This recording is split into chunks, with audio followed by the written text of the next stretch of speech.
Tapos lang sa mga maglilinis ng magneto. Huh? Ito may kahirapan tong kalasin tong nut na to. So, ang ginawa namin dyan para makalas siya, pinainitan namin kasi lagyan namin ng langis. Sample langis. Lagyan namin dyan ng langis. Konti lang. Tapos pinainitan namin. Yan. Gamit kami ng torch. Yan. Ito pinainitan. Tapos, ginamitan namin ng impact tool. No, pag gumamit kayo ng extension na ganito at hindi nakakalas kasi ginamitan namin, ang ginawa ko, tinanggal ko muna to, nirekta ko to dito kasi para mas malakas yung yung puwersa. Tapos binira namin ng ganyan. Ayan. Ito kasi maluwag na to. So after nyo ng makalas yan, paps na, hulog paps. Kapag hindi, balik mo na. Pag nakalas nyo na yan, ito ang size nito ay 17mm. So maganda may mga proper tools kayo, no? Okay. Tapos ginamitan rin namin ng pagtukod yan dito. Ito support na yan. Yan. Tapos ito ang gamit ko. Parang diskarte lang mga paps. Nakita ko lang sa inyo para alam nyo ang gagawin nyo kanyo dyan. Ganito. Ayun sa taas mo. Sa taas pa? Taas. Yan. Yan. Ito nga. Yan. Ito part na yan. Nakikita nyo. Hindi ko alam kung nakikita nyo. Nakalabi. Yung labi niya. Yan.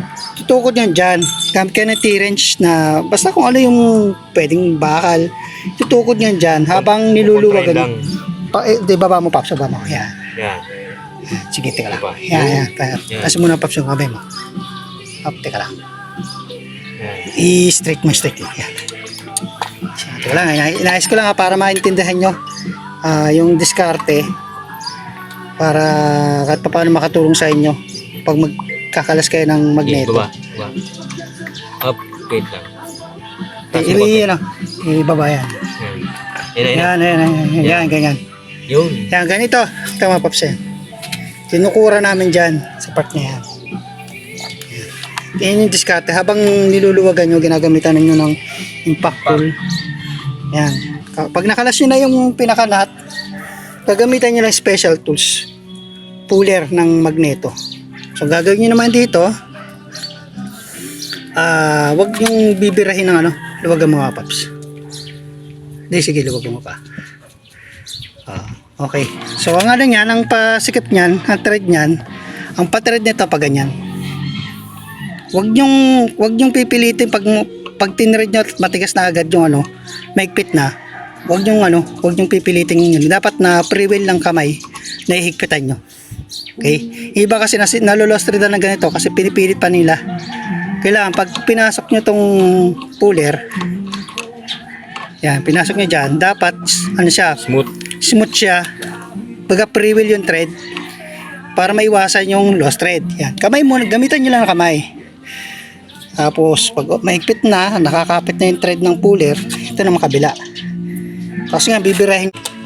Ito medyo maluwag na to. Papakita ko, didemo lang namin sa inyo kung paano siya kinalas. So importante dyan, pag nag-ano ka ng puller, dapat maipakapit nyo ng maayos tong puller doon sa thread ng magneto. Tapos bibirahin nyo ngayon ng pakanan. Actually na yan maluwag na yan Sige, try mo na. Sige, try mo na paps. Actually maluwag na. Sige. Ayan. Paka na. Paluwag ka naman. Maluwag pa ito Okay. Okay, wait. Okay na, pakanan. Kanan sabi, kanan Yun. Hawakan niya lang dito sa part na. Yun. Okay na. Yun. So, huwag niyong mamadaliin para di kayo ma-lost rin ng thread ng... Step by step. Oo. Yan, tsura ng ng stator niya. More than 4 years. After 4 years, Yun lang, tsura, walang linis-linis. Kaya sa mga may motor o scooter, ito ay may preventive maintenance step. Dumi. Kasi pag sobrang dumi na yan, dyan ay mihina yung kuryente, nagkakaproblema tayo sa charging system. So yan, lilinisan lang namin to. Ano ni Paps? Gamit lang kayo ng T-wrench na 8mm. Siya na pinagkakalas ko. Maluwag to isa kabila. Hindi naman kailangan na yan. Dapat naman talaga yan. Hindi naman kailangan ng sobrang higpit yan. Yun yung mga clearance lang naman. Yung saktong higpit lang. Saktong higpit lang. Huwag yung masyadong higpitan. Yung Kasi pag magigil. sobrang higpit-higpit at ngumuwi ka, pwedeng maputo lang yan. Lost thread. Ang tornilyo. Wala kang problema. Pag naputo lang kayo ng tornilyo dyan, papamasin shop nyo yan. O papa-ice. Ayan, ito pa. Ayun Ito pa. Tsaka to. 1, 2, 3, 4. Yan. Lahat yan.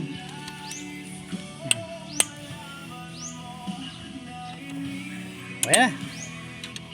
Inisa lang namin yan. Papakita ko lang sa inyo pag okay na. Yung mga paps, hindi na namin pinakita pa yung paano kinabit to. Common na yan. Ang importante dyan, alam nyo yung kakalasin yung tornilyo at yung ikakabit yung tornilyo. Kung paano nyo kinalas yung stator nyo, ganun nyo din siya ikakabit. Tatandaan nyo, lalo na dito sa part na to, dapat siguraduhin nyo hindi sasayad yung magneto pag inikot. Kasi pag hindi maayos yung pagkakabit nyo at nakaangat yung kable, pati itong pinaka iniipit dun sa kable ng stator, pwedeng maputol o masira yung kable. Make sure lang talaga ayusin nyo yung pagkakabit, o kaya bago nyo kalasin, picturean nyo muna, no? Tandaan nyo kung paano nyo kinalas. Yan ang importante. Tapos linisan nyo. Ayan, tingnan nyo, hindi ko na napicturean yung itsura ng stator nya, pero napakalinis na. Yan. Yung magneto, so lalagyan nyo lang ng konting grasa dito. Ang ilalagay nyo ay high temperature na grasa para sa susunod hindi kayo mahirapang magkalas. Okay, ang gamit namin konti lang, konti lang. Ayan, okay na. Lalagyan nyo rin yung part nyan. Yan lang yung part nyan, kasi yan yung madalas na nagkakaroon ng stock up pag kinalawang yung magneto tsaka itong ehe nya, no? Kinakabitan ng stator. So okay na yan. Kapit mo na yan, paps. Kapit mo na. So ayan, pagkabit nyan, yung tinatawag naming half moon. Yan, Half moon. yan. Ito, meron yan ditong gatla. Ayan, tatandaan nyo na. Yan, totoo yan. Yan. Doon nyo itatapat yung half moon. Huwag yung basta salpak lang. Dapat pagkasalpak nyo, suwabe talaga. Lapat na lapat. Bago nyo sikipan. Kakapit na ni Paps. Oh, bilis ha. Hindi pa yan.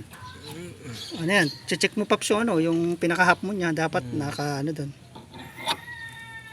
Lalaro-laruin mo. So ayan, mga Paps. Dapat lapat na lapat. Sumakto dapat yung half moon doon sa may pinagatla ng magneto.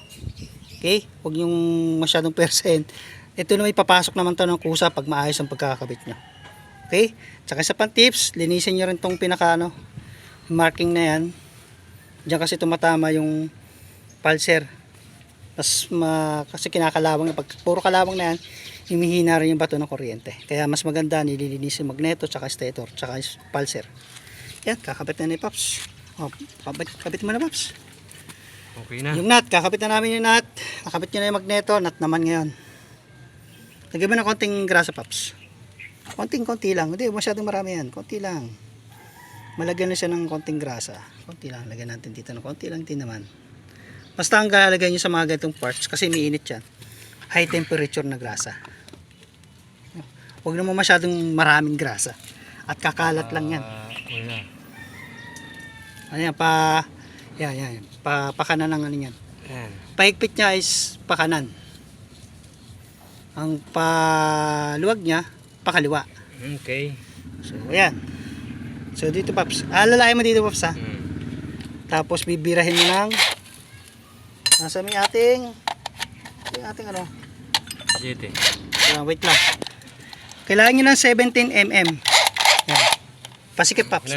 Pakanan. Bibira ni Paps Joseph na yung ano. Up. Okay na yung Paps? Ayan. Ulitin mga Paps. Para ano? Sa'yo. Sige, birin mo lang ng dalawa. Yung pagigpit ng nut, yung pagigpit ng nut, kailangan na mga 2 bira, 3 bira lang. Ayos na yan. Hawakan nyo lang dito sa part na yan. So, ginagawa Paps. Baba. Okay na, double check ko lang yan mamaya. So ganun lang. Okay, sa wakas. Nakapit na ni Paps yung cover ng ano. Nakaingay na. Yung sa magneto at saka sa stator. Cover niya. Okay na.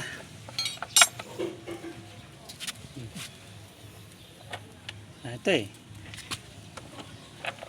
Kaya kayo mga Paps, no, gayahin nyo si Paps Joseph na sinisikap niyang matuto, no, na siya na mismo nagme-maintain ng kanyang motor. Mahirap master sa No? mga ano. Importante talaga kahit basic marunong tayo. Hindi naman kailangan natin maging mekaniko talaga. Eksperto. Oo, importante ay may alam kayo. Tayong idea. Kasi wag nating iasa sa mga mekaniko na ang ano lang kimita. Ayan. Kaya ito, nilinis namin yung magneto niya, tsaka yun, sinabay na rin namin yung problema niya sa taillight. Kaya lang ang problema dito, may tagas yung ano, pato. Yung sa ano, Isa yan. yun, may tagas, Paps. Baka sa ano mo yan, yung may rubber yan dyan sa loob eh. Ayan. So malalaman mo yan pag in-engine wash mo yan. Kaya mga Paps, ito palagay ko isa pa itong problema ni Paps eh. May leak, no? Kaya kayo pag may mga leak yung makina nyo, agapan nyo na yan. So malalaman niya pag nagpa-engine wash kayo. Yan. Nakakarburador na rin siya. So ito kasi Paps, malalaman mo lang yan pag nagpa-engine wash ka dyan. Engine wash kasi makikita mo kung saan talagang mumula yung ano. Palagi ka dito yan. Sa mga tornilyo. May o-ring yan doon sa loob ng ano, cylinder head cover. Meron yung ano, o-ring sa loob. Advisable ba dyan kung halimbawa yung o-ring niya tapos lagyan ng liquid gasket? Oh, pwede naman. Liquid gasket na pang ano, pang makina. Pang makina nga, pang makina. Pwede naman 'yun. Wala namang Metagray, kaso pwede doon. rin metagray. Betagray yan. Basta maayos lang. So yan. Ayos na to, babatche na si Paps. Para makabiyahe na siya.